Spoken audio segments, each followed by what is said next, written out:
আসসালামু আলাইকুম শরীফুল ভাই। ওয়ালাইকুম আসসালাম। ভালো আপনি আছেন? এই তো ভালোই আছি আলহামদুলিল্লাহ। আপনি কিরকম আছেন? আলহামদুলিল্লাহ ভালো আছি।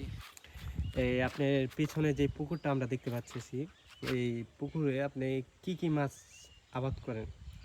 এখানে আমি বাংলা মাছ চাষ করি। আমি ধানি পোনা ছাড়ি ১,১২০০ পিসে কেজি। এগুলা যখন আপনার ৮টায় ১০টায় কেজি আসে তখন আমি পোনা হিসেবে আর কি বিক্রি করে ফেলি। কারণ দেখা যায় আপনার এই একটা মাছ ১ কেজি বা ১.৫ কেজি ২ কেজি ওজনের বানাইলে পরে আপনার এই ১৫০ টাকা বা ১৮০ টাকা কেজি বিক্রি করতে হয়। আর ধানি পোনা আমি এখানে পুকুর থেকে বিক্রি করে ফেলি এই ২০০ টাকা কেজি, ও ৮,০০০ টাকা মন। আপনি এই মাছে কিরকম ফলন পেয়েছেন এই আমি মাছগুলোতে?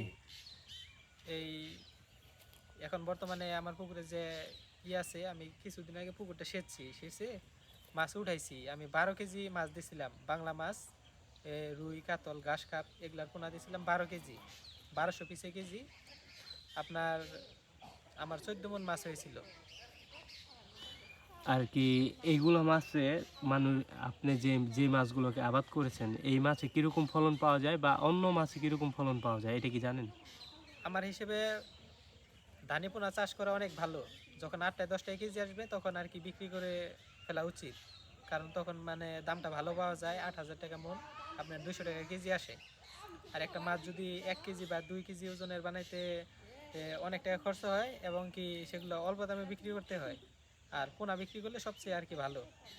যেরকম ৮টায় ১০টায় কেজি আসলে পরে আপনার পোনা হিসেবে বিক্রি করা যায় ২০০ টাকা মন, ২০০ টাকা কেজি, ৮,০০০ টাকা মন বা ১০,০০০ টাকা মন। ও আপনি তাহলে আপনি বলতেছেন তাহলে এই ধানি মাছ নাকি হ্যাঁ, ধানি পোনা। এই ধানি পোনা এগুলো আবাদ করলে বেশি লাভবান হওয়া যায়। হ্যাঁ, হ্যাঁ, পোনা চাষ করলে সবচেয়ে বেশি লাভবান হওয়া যায়। ও তাই তাহলে হ্যাঁ, আর ইয়ার পাশাপাশি আপনি কি করেন? আমার নার্সারি আছে, টপ লেডি হাইব্রিড জাতের টপ লেডি নার্সারি আছে, টপ লেডি চারা বিক্রি করি এবং কি চাষাবাদ করি, কৃষিকাজ করি। আমার আনারস বাগান আছে, পেঁপে বাগান আছে, এসব আর কি করি। ও পাশাপাশি আরও পুকুর আছে, মাছ চাষ করি। তাহলে তো ওগুলো তো যেতে হয় ভাই। আচ্ছা। আচ্ছা ভালো থাকবেন। আল্লাহ হাফেজ।